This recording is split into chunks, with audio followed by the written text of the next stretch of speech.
here we have to understand as well as realize a little that language has to be taught the way it may be result oriented, that it may be fruitful, and single method cannot work while teaching every student. Every student is a different human. He may have different level of understanding, he may have different sort of uh, problems to cope with. So while keeping these things in the mind, we have to, being educators as well as being learners, we have to understand a number of things before we apply ourselves, before we expose ourselves to the learning as well as the teaching of English language. For example, very first hand advice is offered by most of the people कि तव्हांखे English सिखणी आहे, बहितरीन डान वठो, Sunday जी डान वठो, उहा पूरी करे वरी ॿी संडे ते वठिजो. Being a teacher of English for 10 years, 2010 खां पढ़ायां पियो, इहा ॾाढी अजीब अप्रोच आहे. मिसाल आहे हिकिड़ो, छाकाणि त पूरी अख़बार पढ़ी पोइ असांजो ॿारु छा कंदो आहे, डिफिकल्ट वर्ड जे नाले सां जेके हुनखे शयूं नथियूं अचनि उहे ई अंडरलाइन कंदो वेंदो आहे, उहे उन्हनि जी माना कंदो आहे, उनखे वरी मेमोराइज़ कंदो आहे, वरी क्रैमिंग उन खां पोइ उहे यूज़ करणियूं आहिनि. हाणे प्रॉब्लम इहो आहे त न्यूज़ पेपर फॉर एग्ज़ाम्पल, हुनजी हिकिड़ी हेडिंग वारो जेको पेज हूंदो आहे, फर्स्ट एंड सेकेंड, उन खां पोइ इंटरनेशनल न्यूज़ सेक्शन हूंदो आहे, उन खां पोइ एडिटोरियल जो पेज हूंदो आहे. असल में इन सभिनी शयुनि खे कंपाइल कंदड़ माण्हू डिफरेंट हूंदा आहिनि, ऐं उहे डिफरेंट पर्सन्स डिफरेंट अख़बार जे सेक्शन्स में जॾहिं कमु कंदा आहिनि त उहे बि तव्हां असां वांगुरु हुननि जी बि हिकिड़ी लैंग्वेज कैपेसिटी हूंदी आहे, उन्हनि जी बि हिकिड़ी वोकेबलरी हूंदी आहे. सो मुंहिंजी एडवाइस इहा हूंदी आहे पंहिंजे स्टूडेंट खे त सेक्शन वाइज़ न्यूज़ पेपर खे कंप्लीट कयो, पढ़ो रोज़. अॼु तव्हां डान वठी आयो या कहिड़ी बि न्यूज़ पेपर, नेशनल न्यूज़ वारो सेक्शन फर्स्ट सेकेंड पेज हफ़्तो पढ़ो, 10 ॾींहं पढ़ो, 15 ॾींहं पढ़ो. उन खां पोइ थींदो छा, इन खां पोइ थींदो ईअं जो तव्हां वटि उहे वर्ड्स रिपीट थियणु शुरू थींदा, छाकाणि त कंपाइलिंग डेस्क साॻी आहे. बजाए जो तव्हां हर संडे ते अख़बार पढ़ंदो, it will take a long time for you people to understand the newspaper reading as well as to adapt those language skills. अच्छा, इन खां पोइ हिकिड़ी ॿी शइ पाण सभिनी खे ज़हन में रखणु खपे. Language can not B taught by everybody, it should not be taught by everybody. असां वटि छा थींदो आहे, I am sorry, I do not want to hurt anyone. We find people teaching English everywhere around the corner. ईअं न आहे. हाणे language सिखण खां पहिरियां उन लैंग्वेज जो अचणु इम्पोर्टेंट हूंदो आहे. हलो, इन ॾाढो बहस थोरो तवील थी वेंदो. हाणे हर माण्हूअ जो अलॻि अलॻि इंट्रस्ट हूंदो आहे. फॉर एग्ज़ाम्पल, जॾहिं आउं रीडिंग जी ॻाल्हि थो कयां त हर माण्हूअ जो इंट्रस्ट हर शइ नथी थी सघे. कंहिं शइ तव्हांखे सुठी लॻंदी, कंहिं शइ में तव्हांजो इंट्रस्ट वधीक डेवलप थींदो, उनखे तव्हां वधीक ध्यान सां पढ़ंदो. फॉर एग्ज़ाम्पल, हिकिड़ो ॿारु आहे, हिकिड़ो स्टूडेंट आहे या कोई पर्सन आहे, उनजो इंट्रस्ट आहे for example arts, literature, history जहिड़े सब्जेक्ट में, ऐं उनखे तव्हां जेकॾहिं इकनॉमिक्स जो को आर्टिकल ॾेई छॾींदो त हे पढ़ो, छा हूंदो हुन में? इकनॉमिक्स जे आर्टिकल में या बिज़नेस जे आर्टिकल में उहा जेका वोकेबलरी हूंदी, जेका टर्मिनोलॉजी हूंदी, उहा इकनॉमिक्स जी यूज़ थियंदी. त मतिलबु उन माण्हूअ जो उहो उते इंट्रस्ट डेवलप कोन थींदो. या जेके साइंस जे ॿार खे तव्हां हिकिड़ो रिलीजियस टेक्स्ट ॾेई छॾियो, या कंहिं अख़बार मां हुजे, कंहिं बुक मां हुजे, त पहिरीं जेका शइ थींदी त हू उन शइ खे प्रॉपरली हुनजो ज़हन एक्सेप्ट न कंदो. हुनजी इंट्रस्ट जी उहा शइ हूंदी कोन। उन खां पोइ हिकिड़ी ॿी शइ जेका असां काफ़ी मिस कंदा आहियूं, बीइंग लर्नर्स एज वेल एज बीइंग टीचर, कॾहिं कॾहिं छा थींदो आहे त ॿारु एफर्ट वधीक खणंदो आहे। स्टूडेंट या कंहिं एग्ज़ाम जो कैंडिडेट पर्टिकुलर शइ ते एफर्ट वधीक लॻाईंदो आहे, पर हुनखे हुनजो उहो रिज़ल्ट न मिलंदो आहे। उनजो छा रीज़न आहे? हिकिड़ो इंग्लिश में असां वटि टर्म यूज़ थींदो आहे, language disabilities, language difficulties. Built in हिकिड़ो हर माण्हूअ में किथे न किथे का न का लिमिटेशंस अची थियूं वञनि, त पोइ असां उन्हनि शयुनि खे रिसर्च बेस्ड न बणाईंदा आहियूं। उन खां अलावा हाणे जेतिरे क़दुरु इंग्लिश लैंग्वेज टीचिंग ऐं लर्निंग जो सुवालु आहे, शुरू में हिकिड़ो मैथड आयो ग्रामर ट्रांसलेशन मैथड। उन में पोइ छा थींदो हुयो, ॿार खे हिकिड़ा ग्रामर जा रूल्स सम्झाइबा हुया, पोइ असां हुनखे रिपीट कराईंदा हुआसीं। असां पाण ई पढ़ियो आहे गवर्नमेंट स्कूल मां, असां तक़रीबन सभु पढ़िया हूंदासीं। त पोइ उते हूंदो छा हुयो त तव्हांखे हिकिड़ो सेट ऑफ रूल्स ॾिनो वेंदो हुयो, उनखे तव्हां अकॉर्डिंगली कॉपी कंदा हुयो, then you had to carry on the process. उन में थींदो छा हुयो त तव्हां मुंहिंजी जेका ज़ाती राय आहे, मतिलबु तव्हां डिफरेंट थी सघो था, आई मे बी रॉन्ग एज़ वेल। उन में छा सिखंदा हुआसीं, असां उन में शयूं रिपीट करणु सिखंदा हुआसीं, असां उन में यादि सुठी करे ॾींदा हुआसीं। पर जेका शइ कॉन्सेप्चुअल अंडरस्टैंडिंग हूंदी हुई, उहा या त घटि हूंदी हुई, काफ़ी केसिस में उहा हूंदी ई कोन हुई। उन खां पोइ वक़्तु गुज़रण सां गॾोगॾु शयूं चेंज थींदियूं आहिनि। हर समाज में, हर मुआशरे में सिस्टम सां गॾु हलंदा आहिनि माण्हू। असां वटि जेका शइ कमु कंदी, हाणे असां वटि छा हूंदो आहे, हिकिड़ी ॿी तव्हांखे ॿुधायां ट्रेजिक रियलिटी हिन मुआशरे जी। इंग्लिश शुरू खां वठी ॿारु पढ़ंदो आहे, क्लास 1 खां वेंदे ऑनवर्ड्स, जेसि ताईं हू पढ़ी सघे थो। At the end of the day थिए छा थो? At the end of the day what happens, that same person is found struggling with language. कॾहिं पाण सोचियो आहे ईअं छो थो थिए? क्लास 1 खां मैट्रिक ताईं पंहिंजो मैक्सिमम ध्यानु, पंहिंजी मैक्सिमम जेका एफर्ट हूंदी आहे इंग्लिश ते हूंदी आहे। इनपुट त मिले थो, ॿारु छा थो करे, मैक्सिमम इनपुट हू वठे थो। ठीकु आहे न, स्कूल में, ट्यूशन ते, इन tuition centre, anywhere. When it comes to output is quite minimum, very low as compared to the input the child is, or the student or the learner, whatever name you can give to it, is given. ये जो होते या the input ते असां quantity ते वधीक focus पिया कयूं, शायद ही आहे, या असां इनपुट जी क्वालिटी जो ख़्यालु न पिया रखूं। किथे न किथे को न को त प्रॉब्लम हूंदो आहे।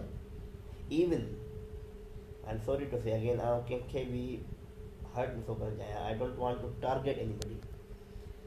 ऑफिसिस में हलिया वञो, बहितरीनु माण्हू वेठा हूंदा आहिनि, प्रोफेशनल, ॾाढा बहितरीनु दिमाग़ हूंदा आहिनि, but when it comes to English उते थोरो घणो तव्हांखे नज़र ईंदो त they are also found struggling over there. इन जो रीज़न छा आहे? ये शयूं ऑल ऑफ सडन त कोन थियूं थियनि। इन्हनि सभिनी शयुनि जो किथे न किथे को न को रीज़न, को न को लिंक त हूंदो न किथे न किथे। ऐं तव्हांखे मिसाल ॾियां, कुझु माण्हू इंग्लिश ॾाढी बहितरीनु ॻाल्हाईंदा आहिनि, ॿ सेंटेंसिस, 4 सेंटेंसिस, 5 सेंटेंसिस। उन खां पोइ जॾहिं अचे थो माण्हू इंग्लिश लिखण ते, there begins the real problem. पाण छा कंदा आहियूं, कॾहिं कॾहिं असां बि स्टूडेंट खे पढ़ायो आहे, पाण बि पढ़ियो आहे, जेका एक्सपीरियंसिस आहिनि, पाण लिखंदे लिखंदे अचानक बीही वेंदा आहियूं, असांजो दिमाग़ चवंदो आहे rest, we keep on thinking and then we keep on writing. What happens, हिकिड़ो जुमिलो लिखूं था, 2 सेंटेंसिस मैक्सिमम, 5 सेंटेंस, उनखां पोइ छा थो थिए त पाण सोचींदा बि वञूं था, लिखंदा बि वञूं था. At the end being an educator, being a teacher of English, हूंदो छा आहे, उन स्टूडेंट जो, उन पर्सन जो जेको स्क्रिप्ट आहे, हुनजी बिगिनिंग, हुनजी एंड किथे बि मैच थियल नज़र न ईंदी आहे. त इन में ईअं आहे त जॾहिं इंग्लिश लैंग्वेज खे पाण जॾहिं कंपोनेंट्स में डिवाइड कंदासीं, हींअर आउं राइटिंग जी ॻाल्हि पई कई, त 4 कंपोनेंट में तव्हां इंग्लिश लैंग्वेज लर्निंग हुजे या even teaching, we can distribute, it could be any language. इनखे पाण स्किल्स ऑफ लैंग्वेज बि चवंदा आहियूं, जंहिंखे चइबो आहे these are 2 broad skills, receptive skills and productive skills. receptive skills कहिड़ियूं हूंदियूं आहिनि, जंहिंजे थ्रू तव्हां का बि शइ तव्हांखे मिले, मतिलबु प्रोड्यूसर को ॿियो हुजे पर उनखे रिसीव तव्हां कयो. जीअं को ॻाल्हाईंदो आहे, पाण ॿुधंदा आहियूं, को माण्हू लिखे थो, पाण उनखे पढ़ूं था. ऐं रीडिंग ऐं लिसनिंग थी वञनि थियूं रिसेप्टिव स्किल्स. त प्रोडक्टिव स्किल्स कहिड़ी थींदी, उहा स्किल जंहिंजे थ्रू असां का लैंग्वेज प्रोड्यूस कयूं, को आइडिया प्रोड्यूस कयूं. We give a new idea or we even quote someone's idea, but we create something, we produce something. That is called productive skill. Productive skills क्या है, speaking as well as writing. हाणे problem किथे थो अचे, तव्हां अगरि standard exam ॿुधा हुजनि, I hope everybody should be knowing it, because तव्हां हिकिड़े पाण हिन वक़्तु we are living in a digital era. IELTS, IELTS, international English language testing system. उनजो जेको एग्ज़ाम हूंदो आहे, उन में बि इहे 4 कंपोनेंट हूंदा आहिनि, reading, writing, listening and speaking. त थोरे घणे फ़र्क़ सां पाण इहा ॻाल्हि करे सघे थी त पाण थोरो घणो ॻाल्हाए बि वेंदा आहियूं, थोरो घणो पाण कंहिं हद ताईं पढ़ी बि वञूं था. प्रॉब्लम किथे थी अचे, प्रॉब्लम अचे थी जॾहिं आउं मिसाल जी ॻाल्हि आहे, हिकिड़ो लोकल माण्हू नॉन नेटिव इंग्लिश ॻाल्हाईंदो त सम्झी वेंदो. इंग्लिश प्रॉब्लम किथे थी करे, जॾहिं नेटिव इंग्लिश स्पीकर ॻाल्हाए ऐं असां न सम्झूं. मिसाल, अगरि तव्हां ॾिसो कोई Australian, New Zealander, like some British, American, इहे ॼणा ॻाल्हाईंदा आहिनि, तॾहिं खां छा हूंदो आहे त पाण का शइ पिक करे वठंदा आहियूं, का शइ पाण खां पिक न थींदी आहे.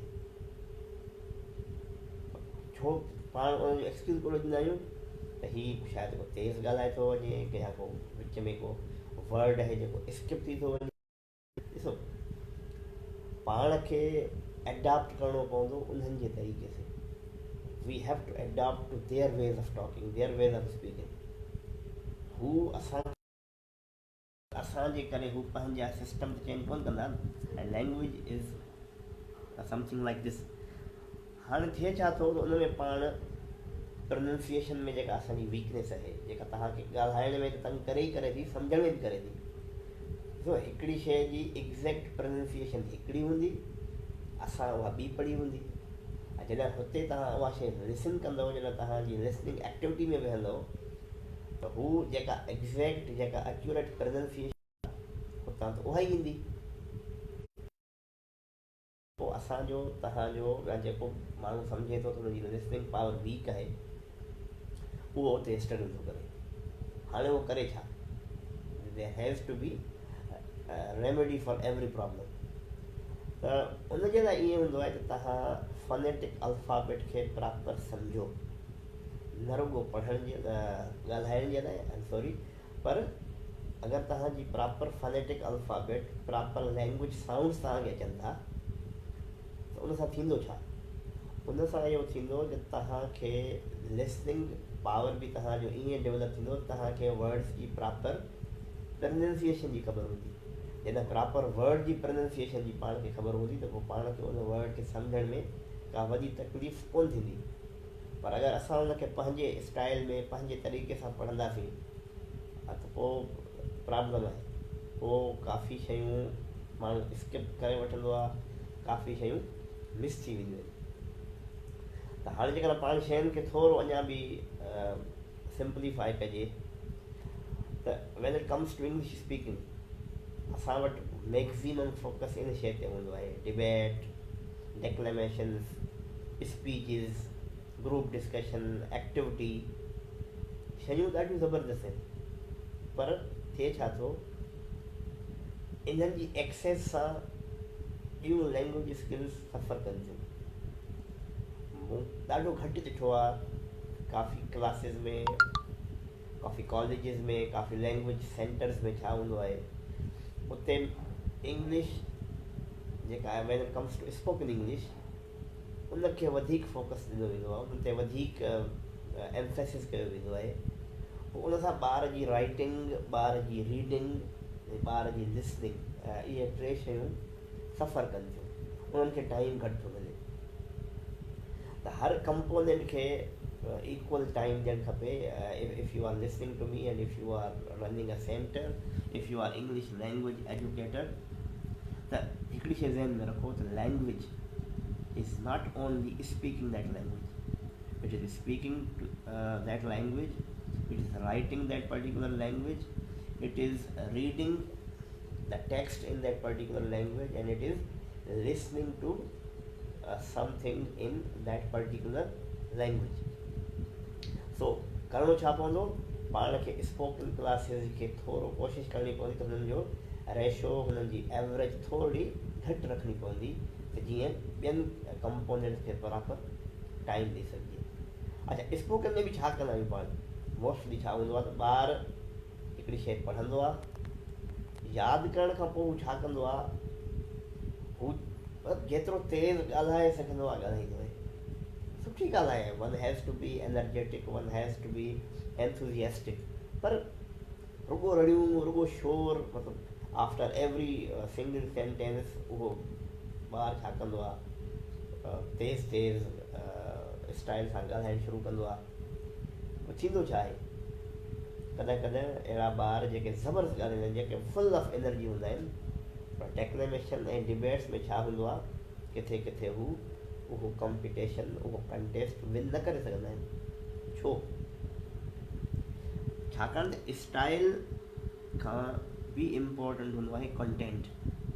If U do not have content, if you have only style to present, to show to the people the way you speak, the where you speak and like the sort of confidence you have, that's fine, but it is not the only thing that is required. It is one of the components of your activity of speaking, whether it's debate, whether it's declamation, whether it's like presentation, whatever it is. So make it quite balanced one. It has to be met with your content as well as with your style. Second thing, when it comes to writing of English language, हाणे हिते हिकिड़ो problem ईंदो आहे त पाण कोशिशि छा कंदा आहियूं त पढ़ूं घटि ऐं लिखूं। ॾिसो, when it comes to writing, what we exactly write, what we actually write, we write to give our opinion on any issue, on any problem that may be occurring in our society or the society elsewhere. अगर पाण पढ़ंदासीं कोन त पाण खे idea किथां मिलंदो, पाण जी नॉलेज किथां ईंदी। अगर आइडिया ई न हूंदो, नॉलेज बि न हूंदी, त पोइ छा थींदो, पोइ पाण ईअं कंदासीं, ॿ सेंटेंसिस, 4 सेंटेंसिस, हिकिड़ो page, 2 page. The more you read the better U right. त कोशिशि कयो, भली घटि ई घटि, घटि परफेक्ट मां मुराद न आहे त बिल्कुलु न, पर कंसिस्टेंसी सां। कुझु माण्हू हूंदा आहिनि जेके सुठा रीडर न हूंदा आहिनि। अॼु हिकु पेज खां शुरू कयो, पेज डेली वधाईंदा वञो, at the end of the day U can become a good reader and read the quality text. For example, अगरि तव्हांखे अमेरिकन हिस्ट्री सां इंट्रस्ट आहे, अगरि तव्हांखे ब्रिटिश लिटरेचर या ब्रिटिश हिस्ट्री सां इंट्रस्ट आहे, त उहो मटीरियल किथां पढ़ंदासीं? उहो मटीरियल, माफ़ु कजो, उहो हितां त कोन थो माण्हू एक्सेस करे सघे, न रिलाए करे सघे थो त असांजो माण्हू, तव्हां असां जहिड़ो माण्हू पंहिंजे कल्चर ते बहितर लिखी सघे थो as compare to a foreign culture. त स्टैंडर्ड आथर्स पढ़ो। मुंहिंजो चवण जो मक़सदु इहो आहे त जॾहिं तव्हां स्टैंडर्ड आथर्स खे पढ़ंदो त उते तव्हांखे फ़ाइदो कहिड़ो पवंदो? हिकु त मटीरियल ऑथेंटिक मिलंदो, ॿियो टू द पॉइंट ऐं क्लियर इंफॉर्मेशन मिलंदी, उन में का वधीक एक्ज़ेजरेशन टाइप ऑफ शइ न हूंदी आहे। Next thing, again reading depends upon your stories. Sorry, interest. तव्हांजो स्टोरीज़ में इंट्रस्ट आहे, go for good books, go for very good story books, go for some masterpieces of literature. अगर तव्हांजो इंट्रस्ट हिस्ट्री में आहे, again switch your interest choice of books over there. So pick the material that you like, not that अगर हिकिड़ो माण्हू चए त मूंखे हीअ शइ वणे थी, हीअ मूंखे मटीरियल, हीअ बुक मुंहिंजी पसंदि जो आहे, लाज़मी न आहे त उहो बुक, उहो टेक्स्ट ॿिए माण्हू खे बि पसंदि अचे, बिकॉज़ इंट्रस्ट वेरीज़। पाण सभु मुख़्तलिफ़ आहियूं, असांजो ज़हन, असांजो इंट्रस्ट, असांजो बेंट ऑफ माइंड हिक ॿिए खां अलॻि आहे। नेक्स्ट शइ अचे थी when it comes to listen. मुंहिंजे तव्हांखे चयो त लिसनिंग जे लाइ तव्हांखे प्रॉपर फनेटिक ट्रांसक्रिप्शन हुजणु खपे। जॾहिं तव्हां ऑक्सफोर्ड डिक्शनरी खोलींदो त उनजी एंड ते, आई डोंट नो कि हुननि हाणे शायदि सेटिंग चेंज कई आहे त मूंखे अंदाज़ो न आहे, at the very end of that dictionary U have got alphabetic transcription. अगरि न मिले, गूगल ते कयो, किथां बि मिली वेंदी। Follow that transcription. छो? जेको वर्ड पाण लिखंदा आहियूं उनजे लिखण जी स्पेलिंग अलॻि हूंदी आहे, ऐं उनजे ॻाल्हाइण जी, सवली सिंधी में चइजे त ॻाल्हाइण जी स्पेलिंग बि अलॻि हूंदी आहे। हिकिड़ो वर्ड लिखियलु हूंदो आहे, उनजी ब्रैकेट में हुनजी अल्फ़ाबेटिक ट्रांसक्रिप्शन हूंदी आहे। उनजो मक़सदु छा आहे? वर्ड तव्हां लिखंदो हीअं, but U should read like the way it is given in the in those brackets, what we generally call them. So slowly and gradually, अगर तव्हां उहे बेसिक कॉन्सेप्ट सम्झी वेंदो त पोइ तव्हां ॾिसो तव्हांजी इंग्लिश लैंग्वेज लिसनिंग ग्रो थियणु शुरू कंदी। पर जे पाण ॿार खे छा कयूं, हिकु ॿ ॾींहं पढ़ाए, हफ़्तो पढ़ाए, महीनो पढ़ाए, पोइ हुनखे को टेक्स्ट ॿुधाए छॾियूं ऐं सपोज़ कयूं जो सम्झी वेंदो, maybe, but I here respectfully disagree. ईअं न आहे। तव्हां हुनखे प्रॉपर लैंग्वेज स्किल्स ॾियो, हुनखे प्रॉपर वर्ड स्ट्रक्चर ॾियो, हुनखे पूरो टाइम ॾियो। उनखां पोइ तव्हां उनखां पुछो how far good you are at reading, sorry at listening. Next thing which we need to understand is that you should go to the website of the British Council. They have a program like podcast. And podcast में हूंदो छा आहे, हिकिड़ो पूरो text न हूंदो आहे ऐं उन टेक्स्ट सां गॾु तव्हांखे बैकग्राउंड वॉइस मिलियलु हूंदो आहे। पोइ जीअं जीअं उहो वॉइस हलंदो वेंदो, तीअं तीअं उन सां गॾु हुन जेको तव्हांजो टेक्स्ट आहे, it starts telling you that this is the word that is being told. पर इहो सभु कुझु तॾहिं जॾहिं असां उहे phonetic transcription, phonetic alphabets proper सम्झिया हुजनि। अगरि इहे असां कवर न कया आहिनि त पोइ I think we are a little too early for that activity. मुंहिंजो ज़ाती जेको थीसिस आहे, मास्टर्स मूं कई आहे यूनिवर्सिटी ऑफ वारसा पोलैंड मां। मुंहिंजो ज़ाती जेको थीसिस आहे उहो राइटिंग स्किल्स ते आहे, त how we can prepare teachers to accept the challenge of English language writing. ऐं मुंहिंजे ख़्याल में this is one of the most challenging language skills, छाकाणि त राइटिंग स्किल्स में तव्हांखे काफ़ी शयूं खपंदियूं आहिनि। It requires your efforts at maximum level. It is a cognitive activity. Cognitive activity इस्तेमालु थिए that requires human mind to be activated. असां वटि छा हूंदो आहे, असां वटि राइटिंग जो कॉन्सेप्ट छा हूंदो आहे त ग्रामर तव्हां सही लिखी आहे, स्पेलिंग तव्हां सही लिखी आहे परफेक्ट, फाइन, बुराई का बि कोन्हे, पर इहे सभु शयूं चेक आख़िर में कबियूं आहिनि। इनिशियली राइटिंग खे पाण हिकिड़ी कॉग्निटिव एक्टिविटी कयूं। Writing is generated, writing is produced through the ideas.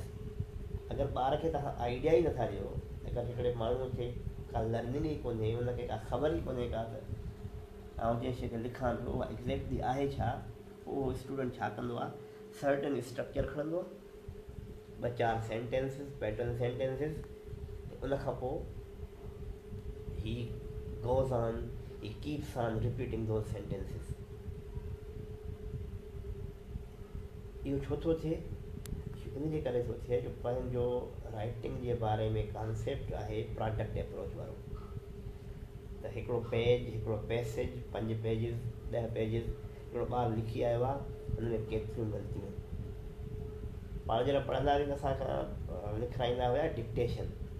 तव्हां बि काफ़ी माण्हू कई हूंदी, पढ़िया हूंदव गवर्नमेंट स्कूल में, इवन प्राइवेट में बि काफ़ी जाइनि ते हुयो।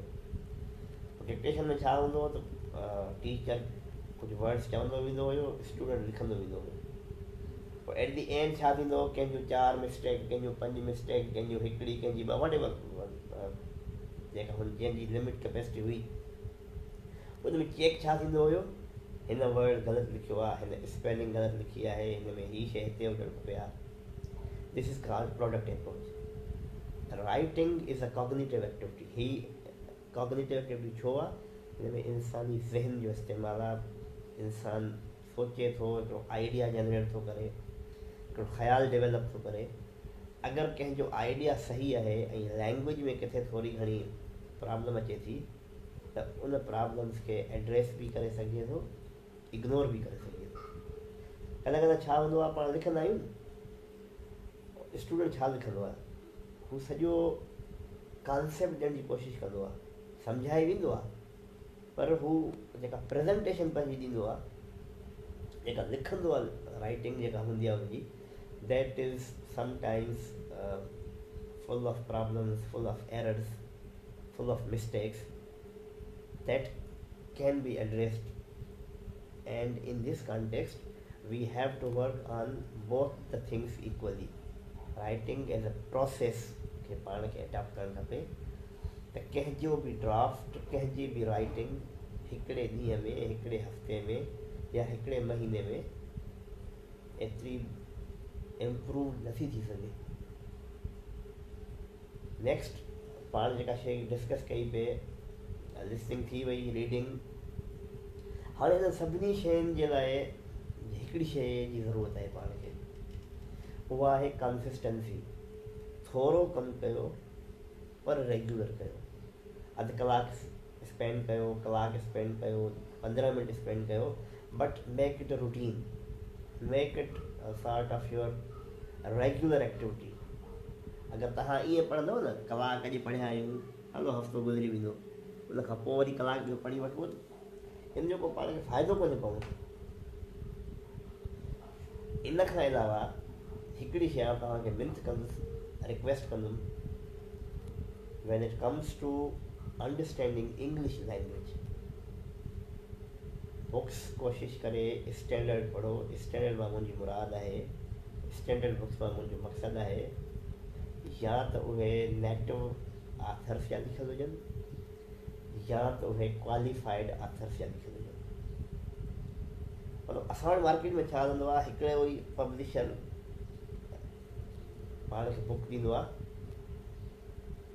पोइ उन बुक में छा हूंदो आहे, उनजो आथर उहो इंग्लिश जो बि आथर हूंदो आहे, उहो पाकिस्तान स्टडी बि लिखंदो आहे पियो, ऐं उहो असांजो जेको आथर हूंदो आहे उहो हर सब्जेक्ट जो लिखंदो आहे। that shouldn't work, that doesn't work actually. We have to be specialized in one area of interest. अगर हिकिड़ो माण्हू चए त मूंखे सभु कुझु अचे थो, ही हूंदो छा, he may be knowing a little of everything, but at the end it doesn't count much.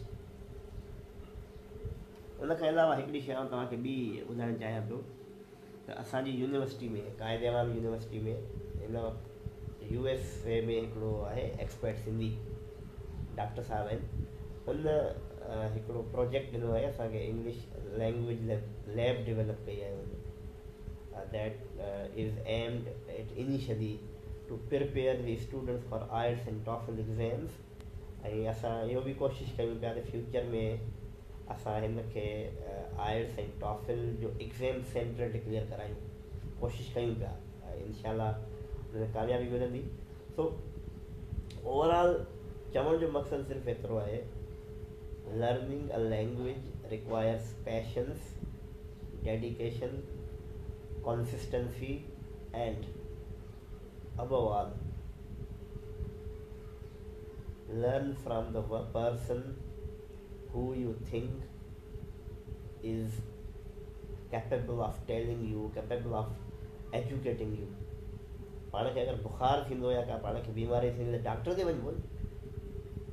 सो हर माण्हू पंहिंजी पंहिंजी फील्ड में थोरी घणी ॼाण रखंदो आहे। ऐं वरी बि चवंदुमि, English can not be taught better than the person who knows English, who has read English, the person who has proper credentials in teaching and learning English. अगर हिकिड़ो माण्हू मूंखे रस्ते में मिले, उहो मूंसां 5 मिंट इंग्लिश ॻाल्हाए थो, फाइन, या हुनजी लैंग्वेज स्किल आहे, इट डज़ंट मीन कि he is qualified in teaching English. So सुठा बुक्स पढ़ो, क्वालिफाइड माण्हुनि खां शयूं सिखो। इनायत को ॿियो को कोन थो करे सघे थो। By qualified I mean anybody who has the capacity, who has the credentials, who has the knowledge to teach English. That person can only teach you English well. Last, English छो सिखजे भला, छाजे लाइ इम्पोर्टेंट आहे, छो ज़रूरत कहिड़ी आहे? ॿुधंदा आहियूं पाण त चाइना ॾिसो हेॾी तरक़ी करे वियो, यूरोप में हेॾी तरक़ी अची वई, हुननि इंग्लिश कोन सिखी आहे, पाण इंग्लिश छो सिखंदासीं? त इन जो जवाबु आहे त काफ़ी यूनिवर्सिटियूं आहिनि सॼी दुनिया में, इंक्लूडिंग चाइना, जेके इंग्लिश लैंग्वेज प्रोग्राम्स कराइनि पियूं। हिन वक़्तु वॾे में वॾी चाइना जी स्कॉलरशिप आहे, CSC, चाइना स्कॉलरशिप काउंसिल, जंहिंमें हू मास्टर्स PhD इंग्लिश में कराईंदा आहिनि। जेको स्कॉलरशिप ते कंटेस्ट करे, जेको माण्हू यूरोप, हाणे यूरोप छा पियो करे, यूरोप लैंग्वेज ते ज़बरदस्त कमु पियो करे। हू चवनि पिया हिकिड़ी लैंग्वेज उहो माण्हू जेको जंहिं मुल्क में रहे थो उहा, प्लस में ॿी का बि हिकिड़ी यूरोपियन लैंग्वेज हुनखे अचे अलॉन्ग विथ इंग्लिश। थींदो छा, फ्यूचर हुननि जो छा प्लानिंग आहे हुननि जी, त अॻिते हली करे हू इंग्लिश वारी जेका डिपेंडेंस आहे उहा ख़तमु कंदा। हू जेको वर्कफोर्स आहे, जेको ह्यूमन रिसोर्स आहे, उहो यूरोप मां ई जनरेट कंदा। तव्हांखे असांखे जेका थोरी घणी इंग्लिश ईंदी हुई, मतिलबु जेको हितां सब कॉन्टिनेंट जो माण्हू या ॿिए कंहिं रीजन जो वेंदो हुयो, इंग्लिश लैंग्वेज जंहिं कम लाइ रिक्वायर्ड हुई, त उहे हाणे पंहिंजे माण्हुनि खे पाण ट्रेंड कनि पिया। Very soon, within I think 5 to 8 years ॾिसंदो तव्हां त हू काफ़ी पंहिंजो ह्यूमन रिसोर्स पाण उते रखणु शुरू कंदा, छाकाणि त हू English plus the language of your country plus 1 European language, they are working upon 3 language policy. असां छो पिया इंग्लिश पढ़ूं? अनफॉर्चुनेटली असां हमेशह ॿाहिरि जी ॿोली छो पढ़ी आहे? कॾहिं फारसी पढ़ीसीं, उन खां पोइ अरेबिक स्क्रिप्ट आयो सिंधी जो। यादि रखो, जेको बि कम्यूनिटी, जेका बि सिविलाइजेशन जिथे डोमिनेट कंदी आहे, उहा पंहिंजो कल्चर, पंहिंजी लैंग्वेज उन रीजन में खणी ईंदी आहे। इंग्लिश छो पिया पढ़ूं? छाकाणि त science, technology, literature, art, commerce, economics, इन शयुनि ते रिलेटेड जेको मटीरियल आहे, दैट इज़ मोर इन English then in any other language, because they have work for that. So English पढ़ण जो मक़सदु या कंहिं हिकिड़ी ॿोली पढ़ण जो मक़सदु इहो कतई न आहे त असां ॿी ॿोली छॾे ॾिनी आहे। No, we have to create a sort of balance. उन खां अलावा तव्हांखे हिकिड़ी ॿी शइ गुज़ारिश कंदो हलां त इंग्लिश लैंग्वेज खे सम्झणु, इंग्लिश लैंग्वेज खे प्रॉपरली एसिमुलेट करणु तव्हांजे लाइ इन जे करे बि ज़रूरी आहे छो जो English has become now the common language of the world. If you go abroad, U don't know the language of the people who are living there, त पंहिंजे ज़हन में पहिरियों छा सुवालु ईंदो आहे त छा हिते कोई त माण्हू इंग्लिश ॻाल्हाईंदो हूंदो। So it has become a common language now. So before I end my lecture, before I stop it, before I sort of go to say the final goodbye word, before I say goodbye, before I say my final words, I have to say one thing to the people who are managing and running this page or running this institute maybe. My services are always there for you. Musharraf Feroz je माण्हुनि जे लाइ मुंहिंजी services, whatever I know, nobody is perfect. Perfection lies nowhere. Whatever I could do in my domain, that is English language teaching, I am over there. If you have any problem, if you want to ask something, you can just ask to me without. You can just ask me. You can just discuss it without any problem, without any hesitation. And at the end of this lecture, I will send PPT slides to Amjad, and those slides will be, I hope, very helpful for you people in understanding this lecture, in understanding this very short video. And I hope by those slides there will be a lot of learning over there for you people. Goodbye.